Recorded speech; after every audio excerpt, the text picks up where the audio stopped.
Chapter 5 The Hotel Occidental. On reaching the hotel, Carl was at once conducted to a sort of office in which the manageress, with a notebook in her hand, was dictating a letter to a young stenographer sitting at a typewriter. The consummately precise dictation, the controlled and buoyant tapping of the keys raced onto the ticking, noticeable only now and then, of a clock standing against the wall, whose hands pointed to almost 11:30. "There!" said the manageress, shutting the notebook. The stenographer jumped up and put the lid on the typewriter without taking her eyes from Carl during these mechanical actions. She looked like a schoolgirl still. Her overall was neatly ironed, even pleated at the shoulders. Her hair was piled up high, and it was a little surprising, after noting these details, to see the gravity of her face. After making a bow, first to the manageress, then to Carl, she left the room, and Carl involuntarily flung a questioning glance at the manageress. "It's splendid that you've come after all," said the manageress. "And what about your friends?"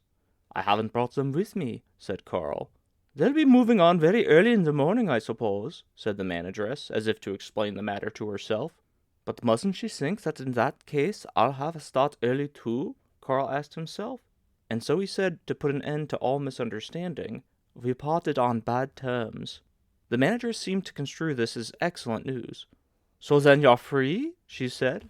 "Yes, I'm free," said Carl, and nothing seemed more worthless than his freedom. "Listen, would you like to take a job here at the hotel?" asked the manageress. "Very much," said Carl, "but I have terribly little experience. For instance, I can't even use a typewriter." "That's not very important," said the manageress. "You'd be given only a small job to begin with, and it would be your business to work your way up by diligence and attentiveness. But in any case, I think it would be better and wiser for you to settle down somewhere, instead of wandering about like this. I don't think you're made for that kind of thing." "My uncle would subscribe to that too," Carl told himself, nodding in agreement. At the same time he reminded himself that though the manageress had shown some concern for him, he had not yet introduced himself. "Please forgive me," he said, "for not having introduced myself before. My name is Carl Rossmann." "You're German, aren't you?" "Yes," said Carl. "I haven't been long in Amerika." "Where do you come from?" "From Prague, in Bohemia," said Carl.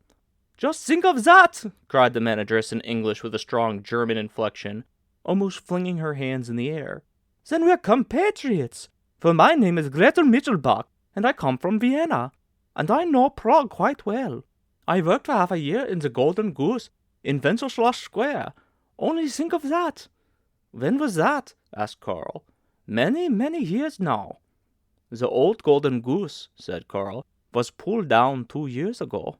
"Well, well," said the manageress, quite absorbed in her thoughts of past days. But all at once, becoming animated again, she seized both Carl's hands and cried, "Now that you turned out to be a compatriot of mine, you mustn't go away on any account. You mustn't offend me by doing that. How would you like, for instance, to be a lift boy? Just say the word and it's done. You've seen something of this country. You realize that it isn't very easy to get such posts, for there's the best start in life that you can think of. You come in contact with all the hotel guests. People are always seeing you and giving you little errands to do. In short, every day you have the chance to better yourself. I'll fix everything up to you. Leave it to me." "I should like quite well to be a lift boy," said Carl after a slight pause. It would be very foolish to have scruples about accepting a post as lift boy because of his high school education. Here in America he had much more cause to be ashamed of his high school. Besides, Carl had always admired lift boys. He thought them very ornamental. "Isn't the knowledge of languages required?" he asked next. "You speak German and perfectly good English. That's quite enough." "I've learned English in only the last 2.5 months in Amerika," said Carl, for he thought he had better not conceal his one merit. "That's a sufficient recommendation in itself," said the manageress. "When I think of the difficulties that I had with my English, of course that's 30 years now, I was thinking about it only yesterday. For yesterday was my 50th birthday." And she smilingly tried to read Carl's face the impression which such a dignified age made upon him. "Then I wish you much happiness," said Carl. "Well, it always comes in useful," said she, shaking Carl's hand and looking a little melancholy over the old German phrase which had come quite naturally to the tip of her tongue. "But I am keeping you here," she cried all at once, "and you must be tired. We can talk over everything much better tomorrow." My pleasure in meeting a countryman has made me forget everything else. Come, I'll show you your room. I have one more favor to beg, said Carl, glancing at the telephone which stood on the table. It's possible that tomorrow morning these one-time friends of mine may bring me a photograph which I urgently need. Would you be so kind as to telephone the porter to send the man up to me or else call me down? Certainly, said the manageress. But wouldn't it do if they gave him the photograph? What photograph is it, may I ask? It's the photograph of my parents, said Carl. No, I must speak to the men myself. The manageress said nothing further and telephoned the order to the porter's office, giving 536 as the number of Carl's room. They then went through a door facing the entrance door and along a short passage where a small lift boy was leaning against the railing of a lift fast asleep. We can work it ourselves, said the manageress softly, ushering Carl into the lift. A working day from 10 to 12 hours is really rather much for a boy like that, she added, while they ascended. But America's a strange country. Take this boy, for instance. He came here only a half-year ago with his parents. He's an Italian. At the moment, he looks like if he simply wouldn't be able to stand the work. His face has fallen away to nothing, and he goes to sleep on the job, although he's naturally a very willing lad. But let him go on working here or anywhere else in America for another 6 months, and he'll be able to take it all in his stride. And in another 5 years, he'll be a strong man. I could spend hours telling you about such cases. You're not one of them, for you're a strong lad already. You're 17, aren't you? I'll be 16 next month, replied Carl. Not even 16, said the manageress. Then you don't need to worry. At the top of the building, she led Carl to a room which, being a garret, had a sloping wall, but was lit by 2 electric lamps and looked most inviting. Don't be surprised at the furnishings, said the manageress, for this isn't a hotel room, but one of my rooms. I have 3 of them so that you won't disturb me in the least. I'll lock the connecting doors and you'll be quite private. Tomorrow, as a new hotel employee, you will of course be given your own room. If your friends had come with you, I would have put you all in the large attic where the hotel servants sleep, but as you are alone, I think you would be better here, so you'll have nothing but a sofa to lie on. And now sleep well and gather your strength for work. Tomorrow it won't be so very hard. Thank you very much indeed for your kindness. Wait, she said, stopping by the door. I'll have to keep you from being awakened too early. And she went to a side door opening out to a room, knocked on it, and cried, Therese! Yes, madame, replied the voice of the typist. When you waken me in the morning, go round by the passage. There's a guest sleeping in this room. He's dead tired. She smiled at Carl while saying this. Do you understand? Yes, madame. Well then, good night. Good night. I have slept, said the manageress in explanation, very badly for several years. I have every right to be satisfied with my present position, and don't really need to worry, but all my earlier worries must be taking it out on me now, and keeping me from sleeping. If I fall asleep by 3 in the morning, I can count myself lucky, but as I have to be at my post at 5, or 5:30 at the latest, I have to be wakened and very gently wakened to prevent me from turning more nervous than I am already. And so Therese wakens me, but now I've really told you everything there is to tell, and I'm not away yet. Good night. And in spite of her bulk, she almost flitted out of the room. Carl was looking forward to his sleep, for the day had taken a great deal out of him, and more comfortable quarters for a long, unbroken sleep he could not wish for. The room was certainly not intended for a bedroom. It was rather the manageress' living room, or more exactly reception room, and a washstand had been specifically put into it for his use that night, yet he did not feel like an intruder, but only that he was being well looked after. His box was there all right, waiting for him, and certainly had not been so safe for a long time. On a low chest of drawers, over which a large meshed woolen cover had been flung, several framed photographs were standing. In making his round of the room, Carl stopped to look at them. They were nearly all old photographs, mostly of girls in old-fashioned, uncomfortable clothes, a small high-crowned hat insecurely perched on each head and the right hand resting on the handle of a sunshade. Girls who stood facing the spectator and yet refused to meet his eyes. Among the photographs of the men, Carl was particularly struck by a young soldier who had laid his cap on a table and was standing erect with a thatch of wild black hair and a look of suppressed but arrogant amusement. Someone had retouched the buttons on his uniform with dots of gold paint. All these photographs probably came from Europe, and by turning them over it would be possible to make sure, yet Carl did not want to lay a finger upon them. He would have liked to set up the photograph of his parents in the room he was going to have, just like these photographs here.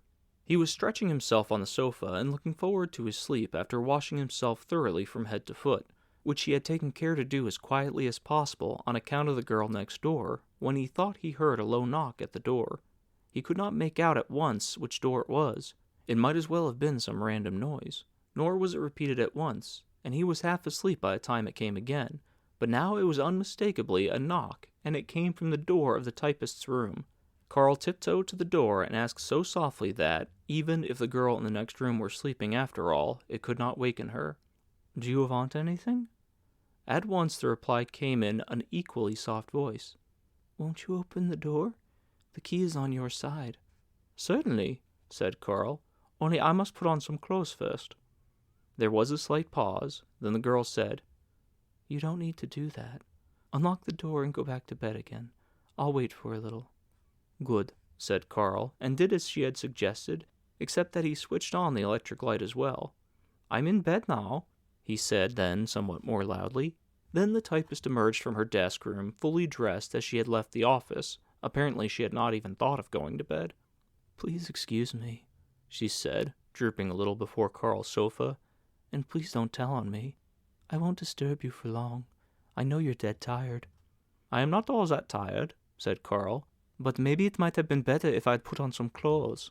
He had to lie quite flat to keep himself covered to the neck, for he had no nightshirt. "I'll only stay a minute," she said, looking about for a chair. "May I sit beside the sofa?" Carl nodded. She set her chair so close to the sofa that Carl had to squeeze against the wall to look up at her.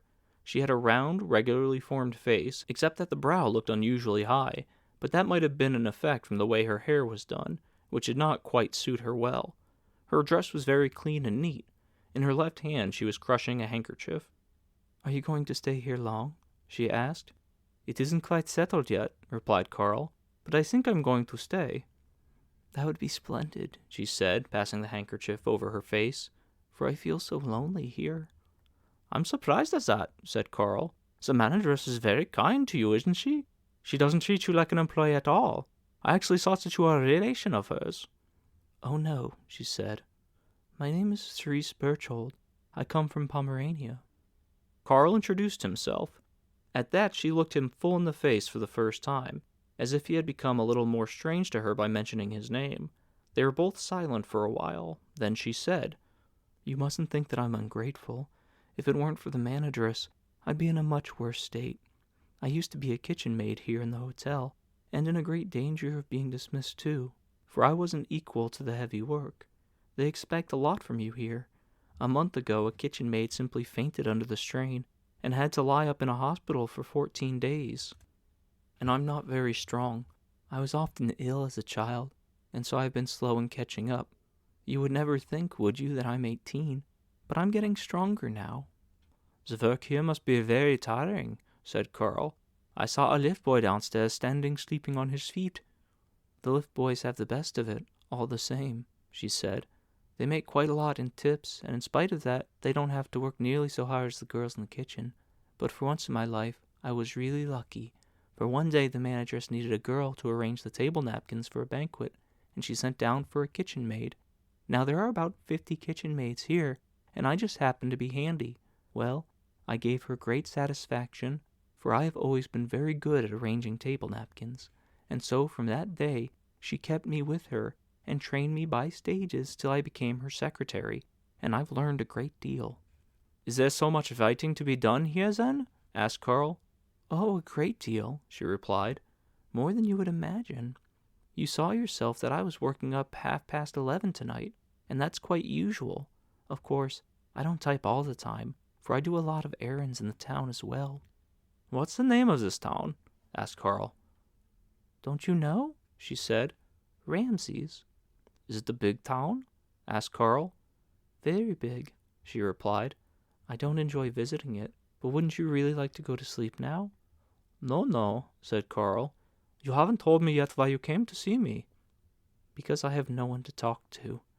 I'm not complaining, but there's really no one, and it makes me happy to find someone at last who will let me talk. I saw you below in the saloon. I was just coming to fetch the manageress when she took you off to the storeroom." "That saloon is a terrible place," said Carl. "I didn't even notice it these days," she replied, "but I only wanted to say that the manageress is as kind to me as if she were my mother. Yet there's too great a difference between our positions for me to speak freely to her. I used to have good friends among the kitchen maids, but they've all left here long ago, and I scarcely know the new girls. And besides, it often seems to me that the work I'm doing now is a greater strain than what I had before, that I don't even do it so well as the other, and that the manageress keeps me on merely out of charity. After all, it really needs a better education than I have had to be a secretary. It's a sin to say it, but often and often I feel like it's driving me out of my mind. For God's sake," she burst out, speaking out much more rapidly and hastily, touching Carl's shoulder, since he kept his hands below the blankets, "don't tell the manageress a word of this, or else I'm really done for. If besides worrying her by my work, I were to cause her an actual pain as well, that would really be too much." "Of course I won't tell her anything," replied Carl. "Then that's all right," she said, "and you must go on staying here. I'd be glad if you would, and if you would like we could be friends. As soon as I saw you, I felt I could trust you, and yet, you see how wicked I am. I was afraid, too, that the manageress might make you her secretary in my place and dismiss me. It took me a long time, sitting by myself next door, while you were below in the office, to straighten it all out in my mind until I saw that it might be actually a good thing if you were to take over my work, for you certainly would understand it better. If you didn't want to do the errands in the town, I could keep that job for myself, but apart from that, I would certainly be much more use in the kitchen, especially as I'm stronger now than I used to be." "Of course, it's all settled already," said Carl. "I'm going to be a lift boy, and you're going to go on being secretary. But if you even hint at these plans of yours to the manageress, I'll tell her all you've told me tonight, sorry as I would be to do it." Carl's tone alarmed Therese so greatly that she flung herself down beside the sofa, weeping and hiding her face in the bedclothes. "Oh, I shan't tell," said Carl, "but you mustn't say anything either."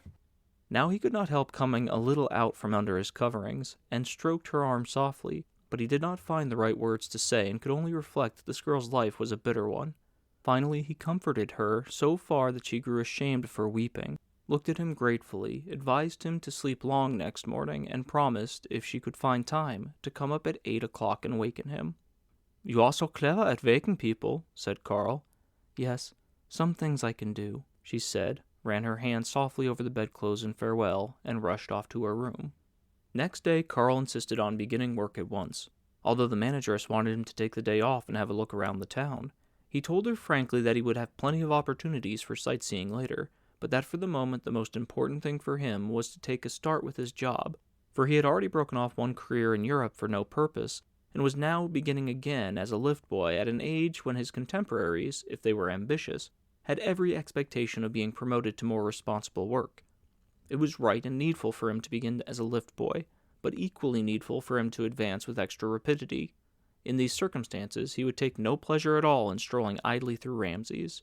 He would not even consent to go for a short walk with Therese when she suggested it.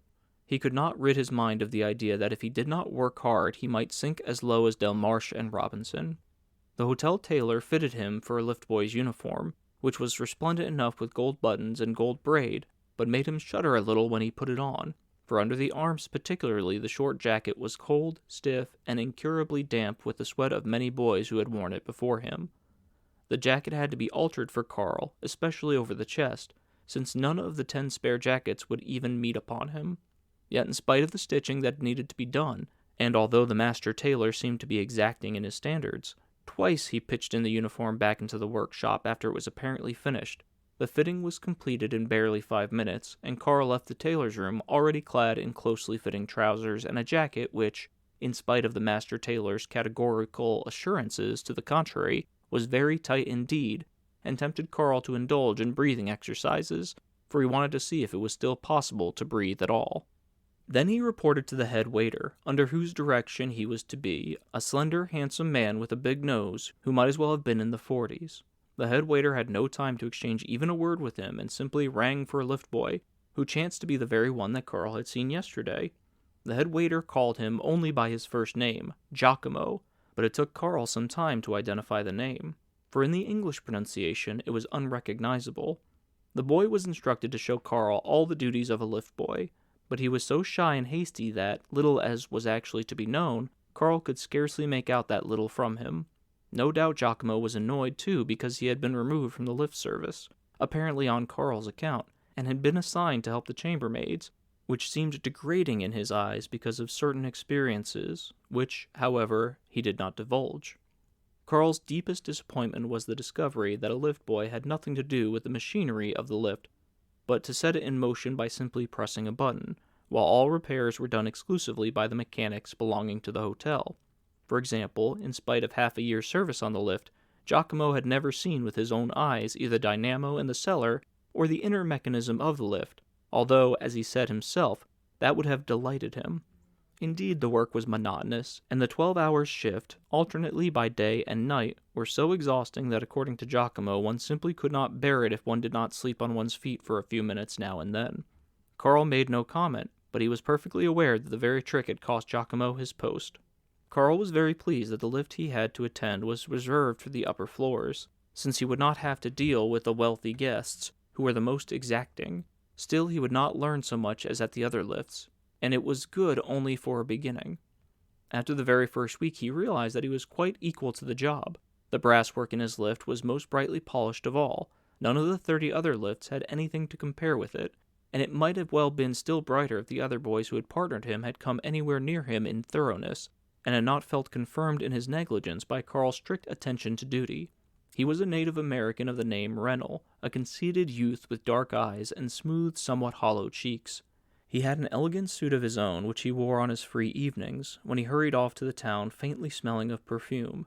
Now and then he would even ask Carl to take his duty of an evening, saying that he had been called away on family business, and paying little heed to the contradiction between such pretexts and his festive appearance. All the same, Carl liked him quite well, and was pleased to see Rennell stopping beside the lift in his fine suit before going out on one of these evenings, making his excuses again while he pulled on his gloves, and then stalking off along the corridor. Besides, Carl thought it only natural that he should oblige an older colleague in this way at the start, and he had no intention of making it a permanent arrangement. For running the lift up and down was tiring enough in itself, and especially during the evening there was almost no respite from it. So Carl also learned how to make the quick, low bow which was expected of lift boys, and to accept his tips with lightning speed. They vanished into his waistcoat pocket, and no one could have told from his expression whether they were big or small. For ladies, he opened the door with a little air of gallantry, and swung himself into the lift slowly after them, since in their anxiety about their hats, dresses, and fallals they took a longer time than men to get inside. While working the lift, he stood close beside the door, since that seemed the most unobtrusive place, and with his back to his passengers, holding the door lever in his hand so that he was ready the instant they arrived to slide the door sideways without delaying or startling them. Only seldom did anyone tap him on the shoulder during a journey to ask some little piece of information. Then he would turn around smartly as if he had been expecting the request, and give the answer in a loud voice.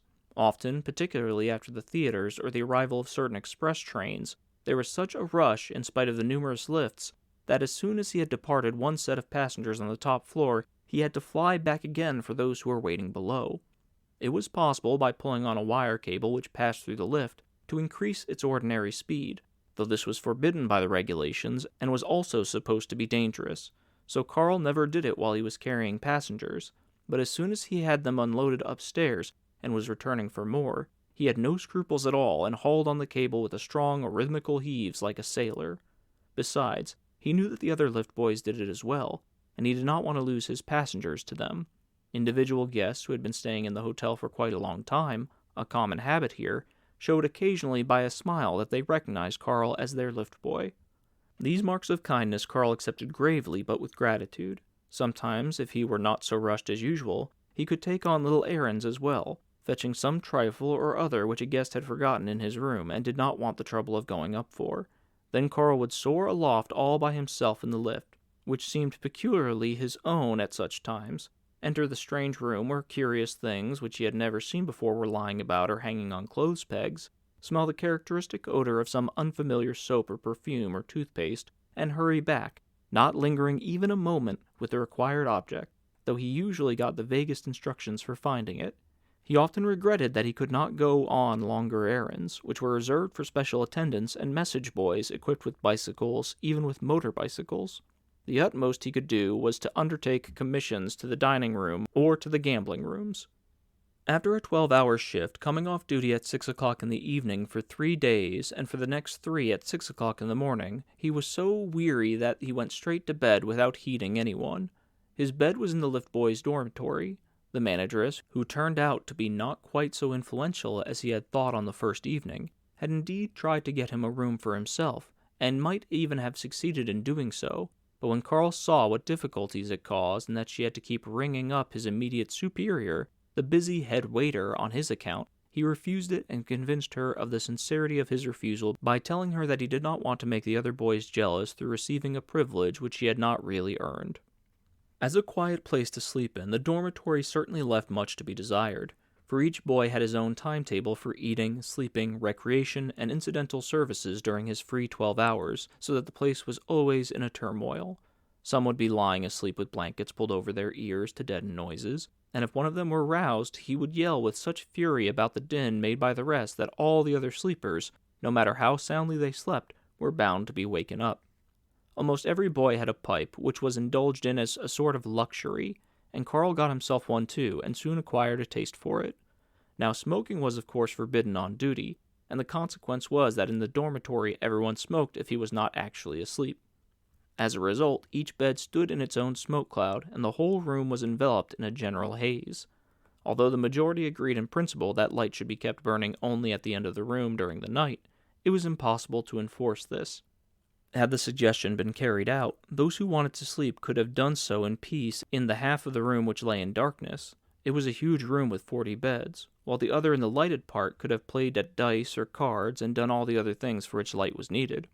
A boy whose bed was in the lighted half of the room and who wanted to sleep could have lain down in one of the vacant beds in the half dark, for there were always enough beds vacant, and no boy objected to another's making a temporary use of his bed. But it was impossible to stick to this arrangement for even a single night. There would always be a couple of boys, for instance, who had taken advantage of the darkness to snatch some sleep, and then felt inclined for a game of cards on a board stretched between their beds. Naturally enough, they switched on the nearest electric light, which wakened up those who were sleeping with their faces turned towards its glare. Of course, one could swarm away from the light for a while, but in the end the only thing to do was start a game of cards with one's own wakeful neighbor and switch on another light. And that meant pipes going too, all around. Here and there, to be sure, some determined sleepers, among whom Carl was usually to be counted, burrowed their heads under the pillows instead of lying on top of them. But how was one to keep on sleeping if the boy in the next bed got up in the very middle of the night for a few hours roistering in the town before going on duty, and washed his face with a clatter and much scattering of water at the wash basin fixed at the head of one's own bed? If he not only put on his boots noisily, but even stamped them on the floor to get his feet thoroughly into them? Most of the boys' boots were too narrow, in spite of the shape of American footwear, and if finally, not being able to find some trifle or other to complete his toilet, simply lifted one's pillow off one's face, the pillow beneath which he had of course long given up trying to sleep, and was waiting merely to let fly at him. Now the boys were also great lovers of sport, and most of them young, strong lads who wanted to miss no chance at training their bodies. So if you were startled out of your sleep in the night by an uproar, you were sure to find a boxing match in full career on the floor beside your bed, while expert spectators in shirts and drawers stood on all the beds around about, with every light turned on.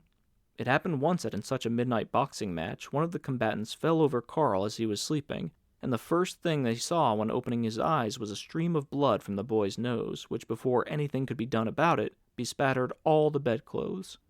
Carl often spent nearly the whole of his 12 hours in trying to get a few hours' sleep. He was strongly enough tempted to take part in the general fun, but then it always came into his mind that the others had gained a better start in life, and that he must catch up to them by harder work and a little renunciation. So, although he was eager to get sufficient sleep, chiefly on account of his work, he complained neither to the manageress nor to Reese about the conditions in the dormitory, for all the other boys suffered in the same way without really grumbling about it. And besides, the tribulations of the dormitory were a necessary part of the job which he had gratefully accepted from the hands of the manageress. Once a week, On changing from day to night duty, he had a free period of 24 hours, part of which he devoted to seeing the manageress once or twice and exchanging a few words with Therese, usually in some corner or other in a corridor, very rarely indeed in her room, whenever he caught her off duty for a moment or two. Sometimes, too, he escorted her on her errands to the town, which all had to be executed at top speed.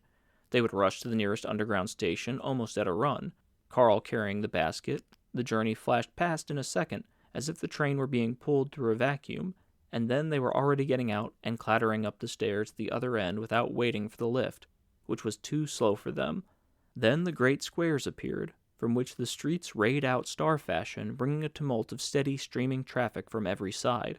But Carl and Therese stuck close together and hurried to the different offices, laundries, warehouses, and shops to do the errands which could not easily be attended to by telephone, mostly purchases of a minor nature or trifling complaints. Therese soon noticed that Carl's assistance was not to be despised, indeed that in many cases it greatly expedited matters. In his company she had never to stand waiting, as at other times, for the overdriven shopkeepers to attend her. He marched up to the counter and rapped on it with his knuckles until someone came. In his newly acquired and still somewhat pedantic English, easy to distinguish from 100 other accents, he shouted across high walls of human beings. He went up to people without hesitation, even if they were haughtily withdrawn into the recesses of the longest shops. He did all this not out of arrogance, nor from any lack of respect for difficulties, but because he felt himself in a secure position which gave him certain rights.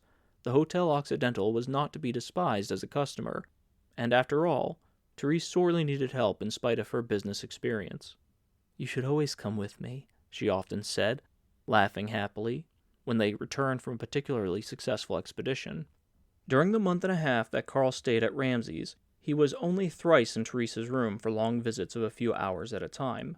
It was naturally smaller than the manageress's room. The few things in it were crowded round the window, but after his experiences in the dormitory, Carl could appreciate the value of a private, relatively quiet room, and though he never expressly said so, Therese could see how much he liked being there. She had no secrets from him, and indeed it would not have been very easy to keep secrets from him after that visit of hers on the first night.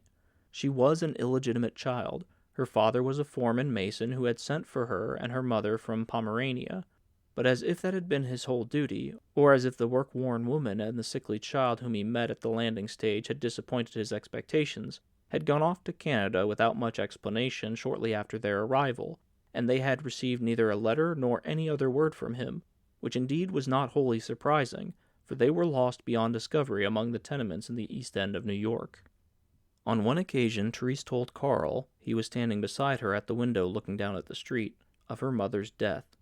How her mother and she one winter evening, she must have been about 5 then, were hurrying through the streets, each carrying a bundle, to find some shelter for the night. How her mother had at first taken her hand. There was a snowstorm, and it was not easy to make headway, until her own hand grew numb and she let Therese go without even looking to see what had become of her, so that the child had to make shift to hang on by herself to her mother's skirts. Often Therese stumbled and even fell, but her mother seemed to be beyond herself and went on without stopping. And what snowstorms you got in the long, straight streets of New York! Carl had no experience of what winter in New York was like. If you walked against the wind, which kept whirling around and round, you could not open your eyes even for a minute. The wind lashed the snow into your face all the time. You walked and walked, but got no farther forward. It was enough to make you desperate. A child naturally was at an advantage compared with a grown-up. It could duck under the wind, and even get through, and even find a little pleasure in the struggle.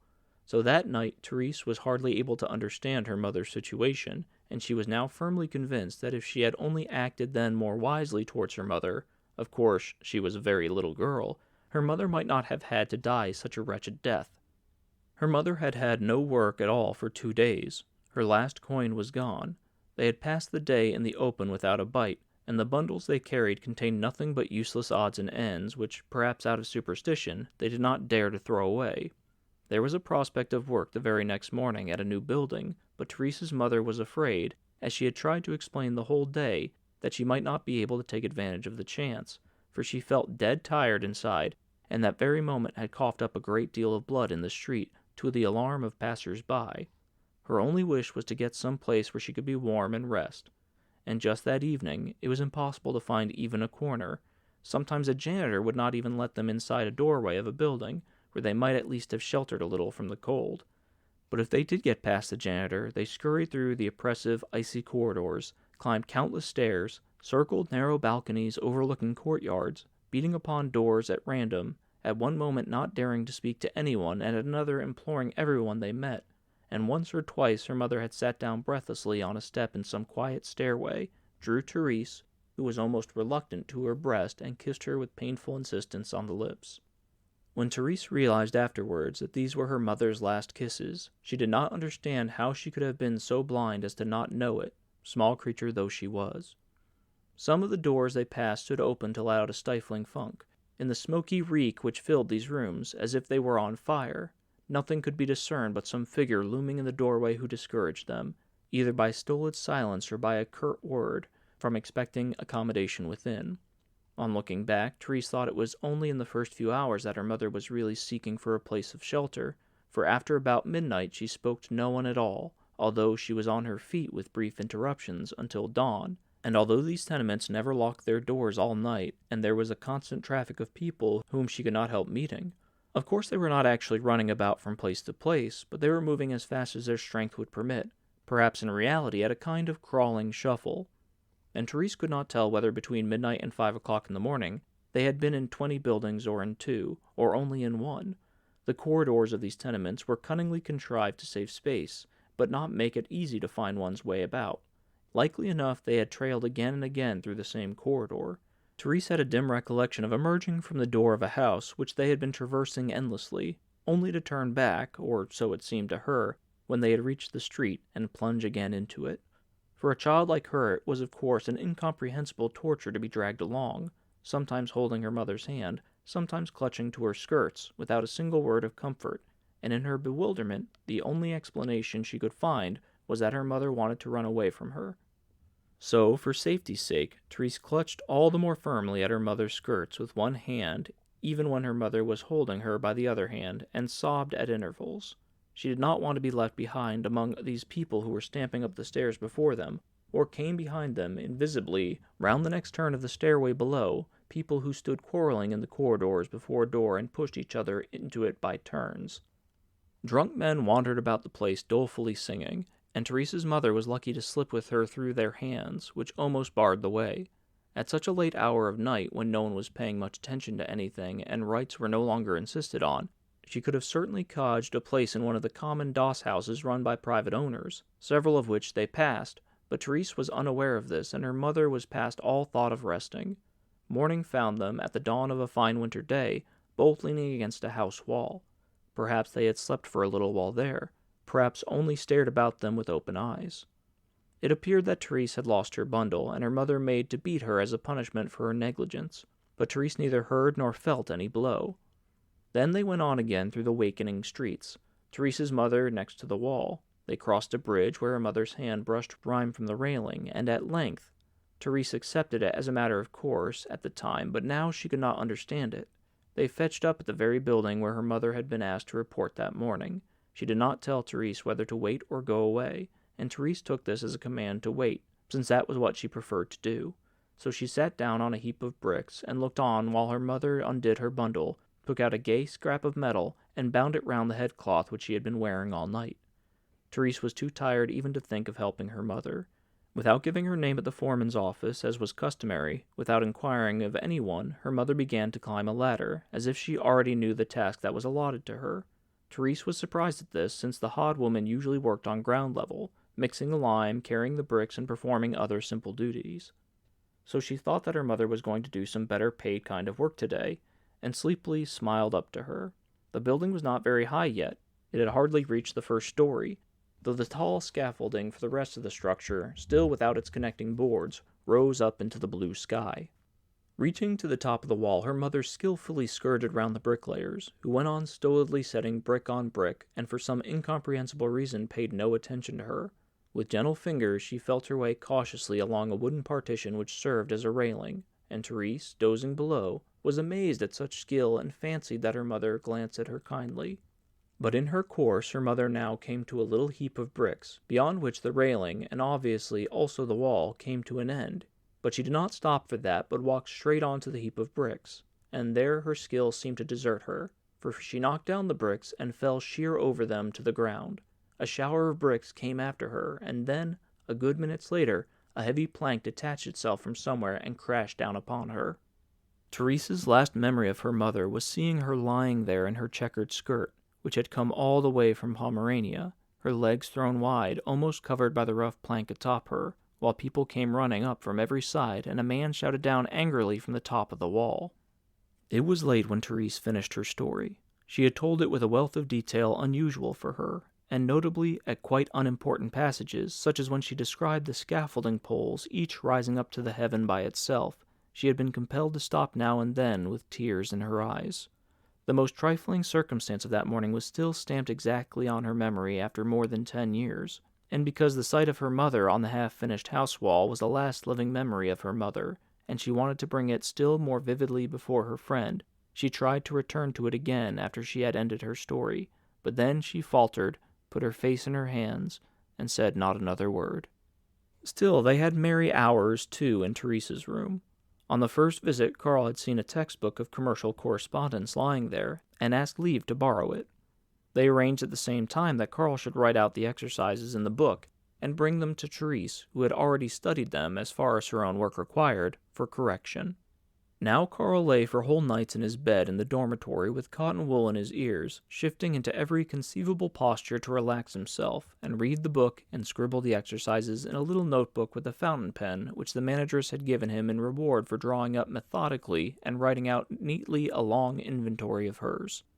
He managed to turn to his advantage most of the distracting interruptions of the other boys by perpetually asking them for advice on small points of the English language, so that they grew tired of it and left him in peace. Often he was amazed that the others were so reconciled to their present lot that they did not feel its provisional character, nor even realize the need to come to a decision about their future occupations, and in spite of Carl's example read nothing at all except tattered and filthy copies of detective stories which were passed from bed to bed. At their conferences, Therese now corrected Carl's exercises perhaps rather too painstakingly. Differences of opinion arose. Carl adduced his great New York professor in his support, but that gentleman counted for as little with Therese as the grammatical theories of the lift boys. She would take the fountain pen from Carl's hand and score out the passages which she was convinced were erroneous. But in such dubious cases, although the matter could hardly be brought before a higher authority than Therese, Carl would score out, for the sake of accuracy, the strokes which Therese had made against him. Sometimes the manageress would turn up and give the decision in Therese's favor, yet that was not definite, as Therese was her secretary.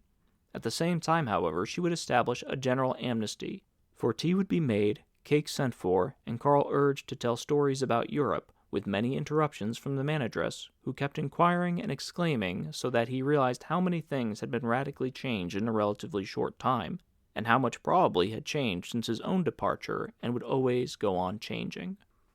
Carl might have been about a month in Ramsey's when one evening Reynolds said to him in passing that a man called Delmarche had stopped him in front of the hotel and questioned him about Carl. Having no cause to make a secret of it, Reynolds had replied truthfully that Carl was a lift boy, but had prospects of getting a much better post because of the interest the manageress took in him. Carl noted how carefully Delmarche had handled Reynolds, for he had actually invited him to a meal that evening. "I want nothing more to do with Delmarche," said Carl, "and you'd better be on your guard against him, too." "Me?" said Reynolds, stretching himself and hurrying off. He was the best-looking youngster in the hotel, and it was rumored among the other boys that no one knew who had started the story that a fashionable lady who had been staying in the hotel for some time had kissed him, to say the least of it, in the lift. Those who knew this rumor found it very titillating to watch the self-possessed lady passing by with her calm, light step, her filmy veil and tightly laced figure, for her external appearance gave not the slightest indication that such behavior was possible on her part. She stayed on the first floor, which was not served by Reynolds' lift, but one could not of course forbid guests enter another lift if their own lifts were engaged at the moment. So now and then it happened that she used Carl's and Reynolds' lift, yet only when Reynolds was on duty. This might have been by chance, but nobody believed it, and when the lift started off with the two of them, there was an almost uncontrollable excitement among the lift boys which actually made it necessary for one head waiter to intervene. Now, whether the lady or the rumor was the cause, the fact remained that Reynolds was changing. He had become much more self-confident. He left the polishing of the lift entirely to Carl, who was only waiting for the chance of a radical explanation on this point, and no longer was to be seen in the dormitory. No other boys had so completely deserted the community of the lift boys, for at least in questions concerning their work, they generally held strictly together and had an organization of their own which was recognized by the hotel management. All this flashed through Carl's mind, together with reflections on Del Marche, but he went on with his work as usual. Towards midnight, he had a little diversion for Therese, who often surprised him with small gifts, brought him a big apple and a bar of chocolate. They talked together for a while, scarcely conscious of the interruptions caused by the lift journeys. They came to speak of Del Marche, and Carl realized that he must really have let himself be influenced by Therese in coming to the conclusion that he was a dangerous man. For after what Carl had told her, that was Therese's opinion of him. Carl himself believed that he was only a shiftless creature who had let himself be demoralized by ill luck and would be easily enough to get on with. But Therese contradicted him violently and in a long harangue insisted that he should promise never to speak to Del Marche again. Instead of giving the promise, Carl kept urging to her to go to bed, for midnight was long since past, and when she refused, he threatened to leave his post and take her to her room.